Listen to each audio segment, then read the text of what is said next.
Opemsuo TV ahwefo yaduru ha yakachira mo say yeba Bantama Legends Clubhouse anim ha na Telecel Foundation ye apomodimu hwehwemu fa mekwa omone Opemsuo TV ene adwumakuo bi a enhya abase na aka bomu edi sa adwuma yi enti afa ne yaduru ha moma yenko na yehwe sede ehwehwemu no ekro medin de kwame ewuanimfo Opemsuo TV manhia hemfie ene yebedin komo kakra moma yenko aha na yaduri se obi ba se obeye ne hwehwemu a aha na odi kan ba otena akonwa ya wo hai so ansa na waba ama yenua ma no mu ahwe no ya maami wa ha aduru no so a omo ye ne de menemi nua ba be kasa abra ogu so ayehwe maami oba fa FM pa cha Opemsuo TV so ni odin de sen e pa cha ye FM ejapoma djuma ben na wudi wa ha sisi a de djuma de aye di wa ha no oba ebe ma watena se kakra na waje wa home aha na ye check BP akoma no sinye esi bo ya check wo ho hye e na omoduro be so be fi akono kwa na ya check sugar so emuduro ne hu hia se doctor edobu wo ha obe calculate na de omuduro no e na de amount e hu hia se ne nyina ebe ye afa su BP no obi wo ha o mojabro so obi wo ha woni ma o de dro so but ebia enye controlled oba doctor wa ha obehwe no aya ma o obi so wakra no wonim so mojabro so obeba no na afa ye hu eyi ama no ya ama doctor so ahwe no okay etu omuduro no nipa na ba woni fufuo ne abenkwan ansa na waba na asa de yi emuduro ne de aduane a obedi no within a period ne de enhye da emfa weight bebre enka omuduro ne ho aha etu ta o wadi di o ni di o oba ye behwe ama o start ye fra no pa besi awie yi no sai ne tie anopa ne de na nipa nhye da ni ha na omo bank kakra bet awie yi de nipa ne do so pa o ye nipa na eba na omo mu pressure wo fom ne de wo soro no de hin na eye yi kakra o ye mu bobodin de na so hwe te sei anopa mu ho no mo amehwe kakra ne de se dodo na no BP ne wo soro obi ha wonim se o BP but obeba no na e wo soro dodo obon se 200 echi wo ma na tena kakra still it will buy nipa no buy no nimpo se ni BP na nam 200 sample ti ehu ye ne ye check it to so still na wo soro no ene ama na edro kakra fe o tena se be 30 minutes na eso ati aba fo Telecel Ghana nyamishiramo ye nua ba ye adwuma kro no ana ono so eye enti ye behwe ne yatu atene aba me offer asefo ne me nananom ye wo hai me nua ba wo no wo ba ye de na ya ye wo pacho me ba ya check me BP na ya check me weight Mbacho wow enti mbacho afi na mebeko sei na mako check me sugar good eni emeso meko sei mama ikuta asawa bi a omia mama asawa ikuta de ne hyemu o mama obibi ade beto ketrema so ana pacha o mama ma bibi ade ba o ma check me BP wa hasan check me sugar wa ha enti bibi abeko yi mama komuni aba fefe o me am concession pacha odin de say na adwuma be na wo ye wa ha pacha ye frame me pinaman Agnes me nurse ni wa ha okay e de na wo ye sisi a so obi ba ha de na wo ye no impempen ya de me ye ne say me check sugar okay ene malaria nti ye hwe say malaria wo mojemu a na ya check amount ye wi a ne ya ma akohu doctor na doctor nso ato aso okay eto wo start say wo check no malaria no ekosoro ana e wo form ana sanity oh yes you start say you check the malaria no nshade ni shu bebre nipa no a wo malaria no nọọsụ wow ya da asema me komuni abayi a wa twe ne pen me asa me madam na obobo register o twetwe din na bebre oba fefe wo so pacho din de sen pacho me din de Rahel Lamisi good Telecel Ghana dase adwuma potebe na wo ye ne ha pacho me take particulars no pacho every te said any day oh ye be nipa ni din ni age so ye be man contact and I be I check say BP ni afa ni BP ni sugar and malaria so ye positive and I record ni weight ni temperature and the pulse okay and na me wa me da se pa nkomo no wanti me nua ba yin so ono ha na de medura na me mahye me ase pan ye keto bi e wa ye de wo wonsa no yin me de misro pan ye pa oba fefe mbacha odin de say na adwuma be na wo ye ni sisi a ye frame me Abigail Che Abrefi okay me so me wa ha me fa moja ti me check obia moja dodo a ewo ni mu eni ntina me wo ha sei ma wo se panie bi da ha no de ye den ansa na menya moja no seje se me de bibi wo ma moja ne ba ti panie yi na me de wo na me de we afa na fe me de gusu a ene ne beboa me amama hu moja dodo a ewo mu se de my sister yi mi nua be bantu madwomfo ma nyambe hira mo wate se mo suma asanteman oba fefe mba che oni ni sen me so your friend me Abigail for mo wa ha o nyame hira mo oba ye de na me nua be ye o mahu se wo de wo sa to asawa bi so a wo mia ai me ba ye watwe me moja oso wo hwe wo hu moja dodo nti eno ana egusu aye ye ni apomoden de e ya de pa me amiti me ye nurse ni enso me ba am be hu se ye o se me smedi me hu agimi be da say madam nurse Abigail nurse me nua be man yi wa ha na be mani munyamfo pa ebeko so pese me me mani bikasa owura mpacho ada room ebru Opemsuo TV so nie ye mo akwa aba ye ja mpacho na odin de sen mpacho fe me kwadwo afriye yo ene obedru ha time be me bedu ha anopa 7:38 okay e de ene ma wo ba ha ne me ba na me nim se bi a mo wa mentra ne nchen na nkomo ne nye de me ba na me nim se bibi se ekoso okay enti me dru ha se ya na mo se promotion Telecel enti dru ha na me send ye na ba be check me die enti ye hwe e check me BP na me bibi awie na o se me kokwohwe de adwuma bi komo obi na okwe na me pasa maba okay timbe ban maba be de line me da se papa ene nkomo no be ye tenten pa me nua ba me ne nkasa oba fefe afafranto chei da no kum me nua ba mpacho wada ro odi se ofri hin ne bae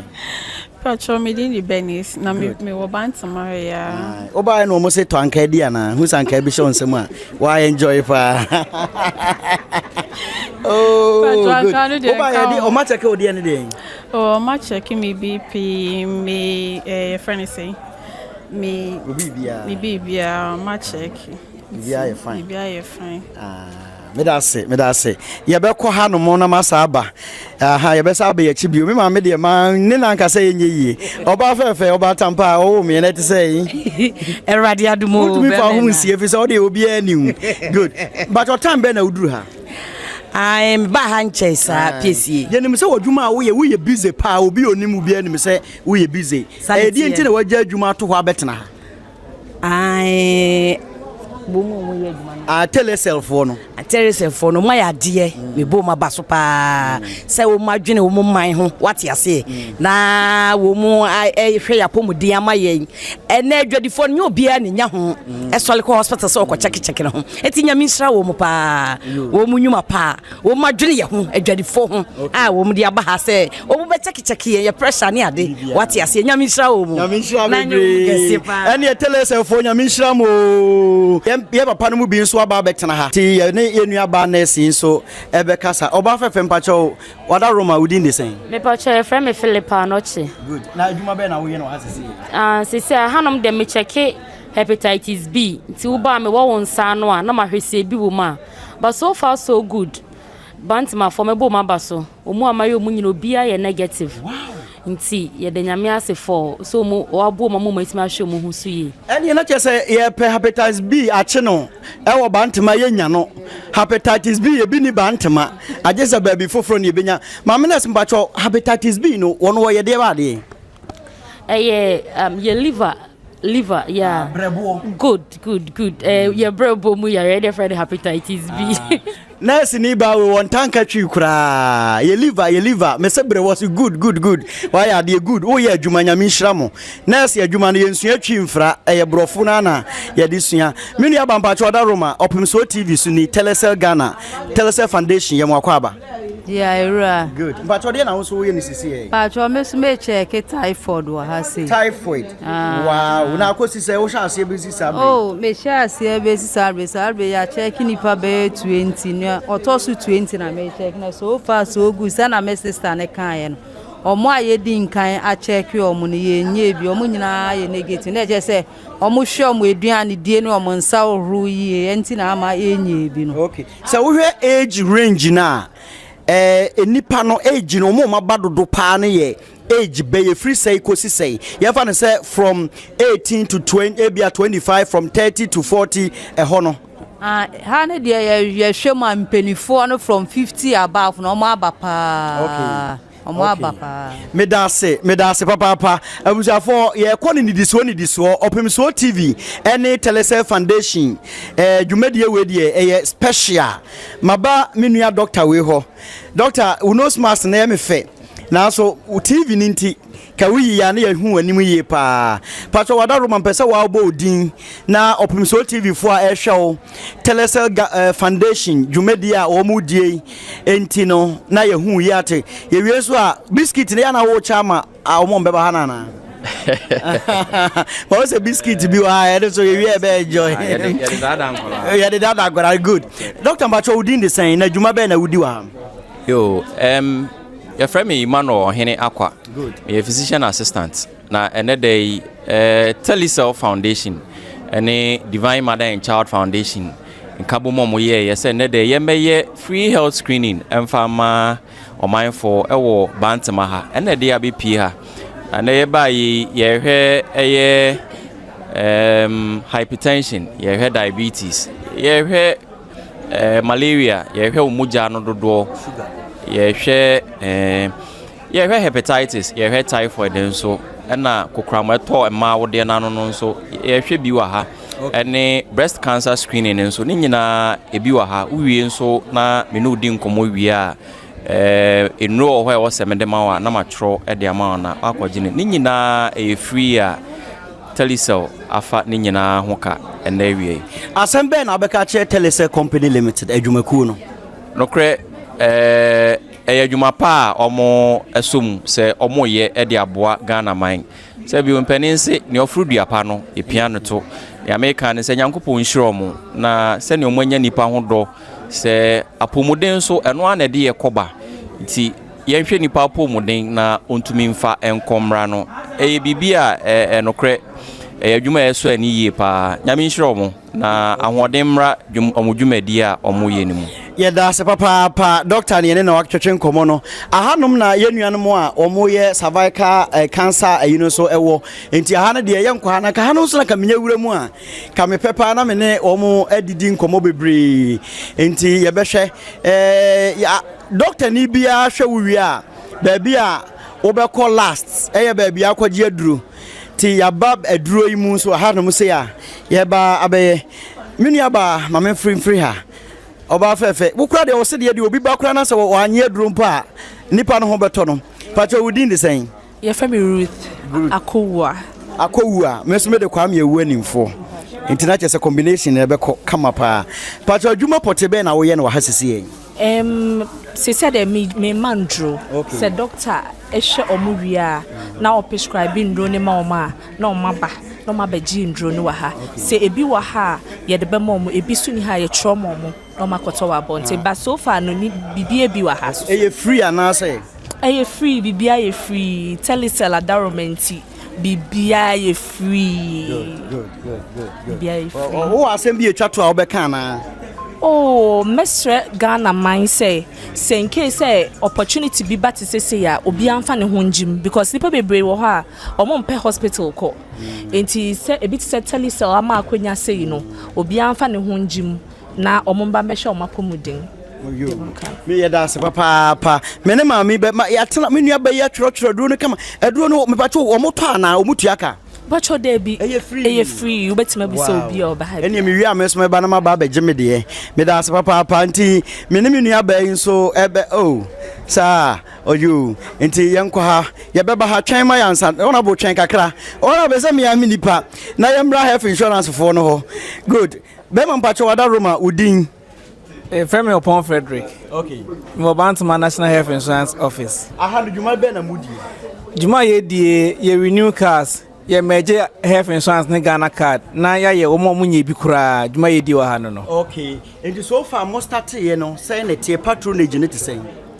Nipa ba ha pa ama ye renew ama bi nso ha munye bi da. Bi won so ye because ye major health insurance ne Ghana card. Bi won so ba na major ama no. Nti patronage ne good. Wow. Yeah, that's a young folks. Assemble na beka kire Telecel Ghana and our Telecel Foundation and Opemsuo Radio ni TV. In fact, me bo mabaso. So omonko so a kire say onkofo bi wo no ma 8 series ne 5 series no eyiska but enyiska eyebi mo den so mbe renew ne 23 no said o mati aso nipa dodo asene o moye mo nkoso a no monye ebema so bi yare na so kura card no betimi akọ hospital on na fie emo be kan je that na on fa ba ne nko hospital nti ebeboa pa nti yebo ma baso oduma omudie no ya da se bebre ebusa for Telecel Foundation omo apomodimu hwehwemu fa me kwadwumadie no ase na ya da so eme ne me honorable ba akopɛ ebeka sa be manu nyafo but odaro man pesa wo da wo ho adi na amanfo mo hwe Opemsuo TV Telecel Foundation dwumadie omuhu yi me pa cho ye frame honorable Kwabena Boatin Bantuma Ahembronum assembly member. Wow. And now wonante se wa ha ne sen. Oh, ene de me nante se nyina ne se ye hwe afefede a yekoso ha ne dwumadi a yedi wa ha na assembly member e wo me peso aso na ese ne ope obi anyame ahira ne me pa anyame ahira me. Good. Because we are singing na me se apomden ana dikai. Na ene de mahu a ne se ye hwe ye maame money ayi a opon bibia se obi se o mo scafa audio akotwe yare but we dey also say renew insurance amount na insurance na o renew amount no se ne kura woni ho kira betim sada hospital and yes you nim say insurance no so cover normal bebre enti eye dwumadi ene eye dwumadi papa enti na wo se me de mani monyam ba beta akiri na o mo so a o mo dwumadi no mo kofa buy for no yabo mabaso. Okay. Telecel Ghana. Okay. Telecel Foundation. Okay. Na the yes na say emanya nenko a enkoso a nenkoso na emu asanteman. Okay. Because asantemanya ne say a ye problem ba ko ne say asante for ye piska enso ye mpapom den. Ye problem ba ko. Ye piska se ska de bia enso ye mpapom den. Ebi mu mpapom den. Ye nyina enti na wo hwe doctors no wo call doctors wo kona ko hwe a pressure pan ekuye because young boys na yes so no ye obi a ye hu anene ya na e ka setete no foni ho enti na ma dwumade bebra ene phone kra so pressure no e che pressure ni pa bebre wo ho a say ye screening ni o ma hospital wonko afutuo bai e na wo de be ma sa manfo ni nyina. Oh, ebia na nipa kro no me sorry to say some ka say ebia nipa no pese obobra wasase we so but obi a wadwen so pese obobra bia wasase we so no eso hunu apom den because papom den dia na say unim say ne ya betima wu. Okay, yeah, but obi o papom den dia unim say ebi kra na yare we na ha me enti mama drosit ye be mama treatment we ye de me say betima ye enti obi a ompe say ono no ebe pen apom den ho adwuma even kra say bia obi gina wa o pressure unim say hello unim enti abre bia ya nya hwehwemu no abre bia no de mi menya nanka abre bia ka ban no kra san so foundation ase nanka abre bia na che bia mbansa month bia na sa 3 months bia nanka bantoma na sa da areas no ne aye ni a check it ya da say mo assembly man for no so mo ta organize binti am nko so ye be ko ha na the whole Ghana ye de ye be ka say network e papa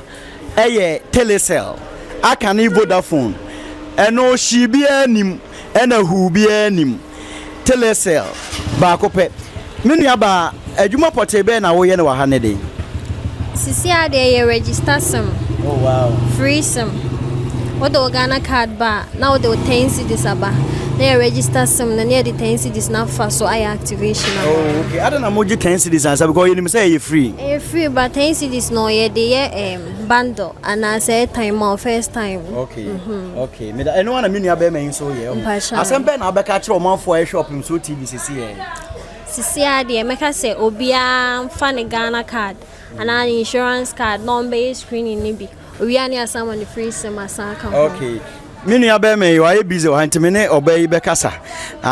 E say Ghana man do so che me man nti. Mbacho e de na be ka aka de unu aka ye hu. Oh, minti ka sembia nkan be na no aka me ni na no aka me. De hia no Ghana card. Say enu bi na waka aka o de hia no Ghana card di waka aka. Hia no Ghana card. E de ba ya ma no a na hia wa ase. Okay. Ya da say Opemsuo TV ahwefo empanisi adwuma pa e na wo nkorabata. Ghana the best network I wo Ghana ay Telecel. And na Telecel no na be wo Telecel Foundation and wabewo the Mark Foundation, the best foundation e wo Ghana obi edi omo ho adanse nene apomodimu hwehwemu fa me kwano akoso no the Mark Foundation e wo twaka kese anase omo wo chefa kese ewom aye ne omo bebo nkomo mira Opemsuo TV so ne yemu akwaba ye ja nua ye begina yahwefo nyina na mu ne adamo ne Telecel Foundation ase ye mamumu ne adwuma damase wadaro mada wo hu adi ma ye na yetiefo ehu pacho ye frame ohene ba kwesi ayisi okay bifi kofodua okay tell adwuma no wo ye di ewum the Mark Foundation me executive member oh wow edi nti na mo ne Telecel ka bo mu a mo ye side screening we enye ne Telecel e share adwuma yase ne Telecel sha se be 10 years ni ananti achepa ye ultrasound scan ene de start here na adwuma pa the Mark ye ma Telecel nti na ne Telecel ene ananti be ye mfie du abisi sebring wow se say e de be ne yenhwe mo animu bio se mo de beso mo manfo and the dosu okay e bebre yentumi emboboso ene no enioma be na mo ye nu se yenu ma nurse fo ne doctor fo ne bia bobo kakra the Mark Foundation e de be na mo di shame the Mark e the health personnel and a bad media ni okay yeda say ase on sheda mpekasa bebre escafo ne do mo kasa nwa ma me kominu aba yi ho na me ne no oba fefe ye ma omoni adwuma yeda say why ya de papa also da wo adi ma ye na ya hwefo hu me ba cho me de abiga abibio okay me so me ye nurse ameka ho aye se adwumadie ya ye koso enti ene no screening na ya ye no eye de hene ye ne o manfo na bobo nkomo na so mo wankasa kiremu ma ye ya ye niema bebre se wo hwe se de baabi a wo start ye na ye wo baabi a ye kekere nsa ye hwe ye diabetes and hypertension and hu niema e wo ho ye wo baabi a ye hwe malaria nso hu niema wo ho ye wo baabi a ye hwe typhoid nso hu niema wo ho ye wo baabi nso a ye hwe Hep B and Hep C so hu niema wo ho na wo ba wanim so a ye wa doctor for nso a after so ma wie sa niema nyina wo de ba no m so a ye nhwehwemu no m no wadi nkomo no ma hwe ne om be ye aboa wo ene adu a ye be twera ma wo wie a ye nwie ye wo man so apomodin ko anso wo ho ne mema bata ma titiri enti ye hwehwe ye service ano enu ye no fom ye hwe kokora ma eto ya wode na no a ye friend cervical cancer and as breast cancer no so ye mu nhwehwemu wo ho ye wi a ne ama waduro ye se ye bo akira komfa no che wo ye hwena susu ha ya na ja ya bo akira ama na konti dwumadi a wo behu ye no fo no de enkwara enum na mo hwehwemu ana se de abobọ foforo ana de enkwada no mo agyae no fo ni mu de he na mo hwefe se amanfo be se mo next screening no so mbeba bie enti no fo ni mu de no fo ni de ye hwe bia sa hwe mema kra de a eno so abobọ kakra enti se be ma bi de abobọ kakra no hwe na se bia mu ya ne ya kakra na ene ma nkwe no opese ye hwe mana eno so ba enti no fo de ye nyi bi mfiri ye hwe enipa bia ni ho a oni no fo de woni no fo kra wanom no fo asembe na be ka fa eno ho kwan be ni betumi handle no fo ni ya de bi mmam eho ni hia me eniema bebre ye be hwese ye no fo ni ye be kra ni ye na ye de to ye brazia ni mu aye ni aye ma no brazia no ye nhwe de emia ye bebre obi wo hwane no fo no na ma wache mutu ti brazia na bie mfimfin ye hwese ye mfa niema bag emu odu ana de emu odu ensen ye kon ho eno ne niema ye se ye ne time bia no so ye bu ye nsa wi a e ma no dodo na anim ye bu ye nsa wi ya kire ye ye de nsa ba ko beto ye achi sei na wo de ba ko aka no aba onofo no ho be start wo moto amu na won sa yam ni sei no wo de afefa ho no ma fa nofo ni ho nyina sa kosi wo wi abe mia nofo na no ahwe se ensuo bi mfiri mu ma a bi emoja wo mu ana se bibisa wo wi we ya wo de we nso beko na wa ye sa e de na ye mema ye betumi aboa aya aboa mu ama mo nofo no mpomodin atumi agina emema ne de mo ben ye ne a titi obi ne ne partner no wa hwa ama no o hwa ama na odi wani na behwe ne saa odi wani behwe na do nsanso amiemi ahwe utime nom ba nom ne ya omonom ne ye me pacho amiemi an ye bemia ne say education o kire ye hu hia ye pa ye kwa ye miemi an say na amahoodin abam me pacho ni miemi an de obi o ha so mo mia ne say ye mia ne say so we are gentle kakra wonsa no de fefa ho kakra eno ne ade ewo ho but mefa sa kwanya we nso na ya ka kokora ma eto ma wode ano eno nso ya ade a abeto aye na enam se ba bia ya wode no ano no wo no ye ntimi hu nti eya ye num bebre ye nyen hwehwemu enti baby bia hospital wo baby bia nurses wo obetimi akọ ye wo niema bi wo ho no ma bedadi wo mu wo de wonhu hwe kra ye say prevention is better than cure enti kọ na ye nyen hwehwe mu mfa wo de no ano emam no omu wokunu no ede na omu kunu behu wo mo ho a ebem na hu se meyiri o ye nya cervical cancer ana kokora mu a eda wo de ano. Okay, yenka no say yenye nhwehwemu a yenka ne pi say wanya bi but ye woniema bi ededi obi wo ho no ma ensuo ebi betimi afiri ne ho aba ese moja wom kakra ese enka wom kakra enya se gina so se wanya da bi na emom ensu ema kwan ana e kire bibi se bi a bibi sa wo obi a on de bosumi bia obu ne nsam yenu na ya sitimi ya ne yasa na obu ne nsa pa na owo ho a 2 weeks ta wo hu se ese moja bi enso etu no uyo obi a se be ma ne hu se ne yire no ne tena ne partner ne so tedodo onya yale bia ba ne so tia na etia eno nso ye niema ye se ye hwe ntempa ana wo bi a ye se wotanya infections ma de ye tanimpa ye se white ya e bi enka wom ana se ensa bi asisi ne ba no ekwan na no enti se wo be ma ne hu sa niema we bia ntempa no obetime de ne dofo no akwa yare sabia na wo ma ye nhwehwemu ahwe se ye nhwehwemu a ye behu se ampa onya bi ana wonya bibi ye fra bi oral sex etume de ba na eka hu bi eniema na ede ba na eka hu bi aboa bi na de ba aboa na ye fra ni HPV etwa ne eso ye fra ni human papilloma virus o asa aboa ne na de ba no otimi tena ba bia otimi tena bi no ye minimu otimi tena ba bia enti se obi wo bi